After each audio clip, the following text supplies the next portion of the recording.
समय का सदुपयोग। समय का सदुपयोग जो करता है उसी व्यक्ति को समय के साथ अच्छे परिणाम मिलते हैं।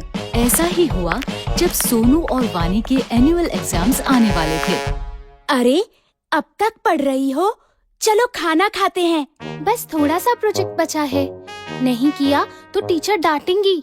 और अगले वीक से एग्जाम्स भी तो शुरू हो रहे हैं। वानी बहुत ही मेहनती और समय का सदुपयोग करने वाली बच्ची थी, जबकि उसका भाई सोनू बहुत ही लापरवाह और शैतान बच्चा था। हर काम कल पर टालता था। तुम्हारा प्रोजेक्ट हो गया? अभी से प्रोजेक्ट? वो तो 6th पीरियड में देना है। अभी भी 2 पीरियड बचे हैं। मैं झट से कर लूँगा। अब जल्दी आओ, भूख लगी है और खेलना भी है। अरे सुनो, रुको, नहीं करोगे तो टीचर डांटेंगी।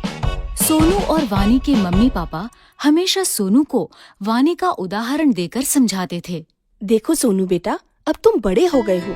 खेल के साथ साथ तुम्हें अपनी पढ़ाई पर भी ध्यान देना चाहिए। हाँ मम्मी, कल से पक्का। सोनू, समय का सदुपयोग करना अपनी बहन से सीखो। देखो, समय से पढ़ती है, समय से खेलती है, आज का काम कल पर कभी नहीं टालती। आप देखना, मैं भी कल से पक्का ऐसा ही करूँगा। अभी जाऊँ खेलने, प्लीज। सोनू की लापरवाही दिन पर दिन बढ़ती ही जा रही थी और आखिरकार एग्जाम्स के दिन भी नजदीक आ ही गए। सोनू वानी की परीक्षा में अब केवल 2 दिन बाकी थे। बच्चों, अगले सोमवार से तो तुम दोनों की परीक्षाएं शुरू हो रही है ना? खूब मन लगाकर पढ़ो और अच्छे से परीक्षा दो।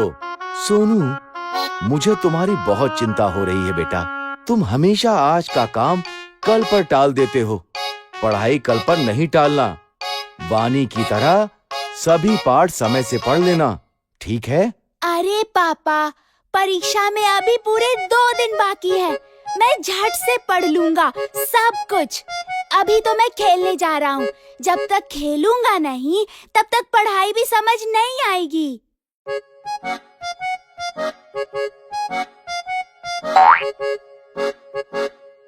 अरे वानी, देखो ना, कितना सुहाना मौसम हो रहा है। आओ ना, थोड़ी देर खेल लेते हैं। पढ़ाई तो बाद में भी कर सकते हैं, झट से सब हो जाएगा। हाँ, मौसम तो सुहाना है, लेकिन मुझे मेरा पाठ पूरा करना है। कल परीक्षा है। इस मौसम में तो खेलने का मजा ही कुछ और है।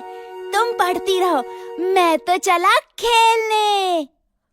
कुछ देर बाद वानी ने देखा कि सुहाना मौसम धीरे धीरे आंधी तूफान का रूप ले रहा है और काले बादल उमड़ रहे हैं, मानो बारिश कभी भी हो सकती है।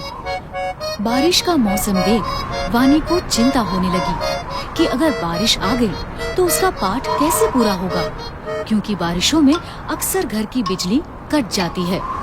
उसने सोनू को आवाज दी। सोनू, सोनू सुनो, मौसम देख के लगता है बारिश होने वाली है।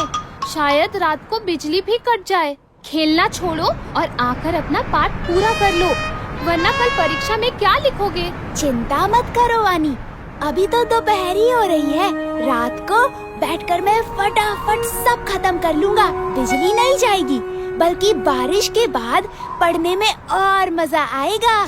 अच्छा, मैं जाता हूँ, मेरी बैटिंग आ गई। सोनू देर शाम तक खेलता ही रहा, लेकिन उसकी चिंता तब बढ़ी जब अचानक से बारिश शुरू हो गई। सोनू बुरी तरह घबरा गया और घर लौटा, जहाँ आकर उसने देखा घर पर ही नहीं बल्कि पूरे गांव में बिजली नहीं है। ये देखकर सोनू जोर जोर से रोने लगा।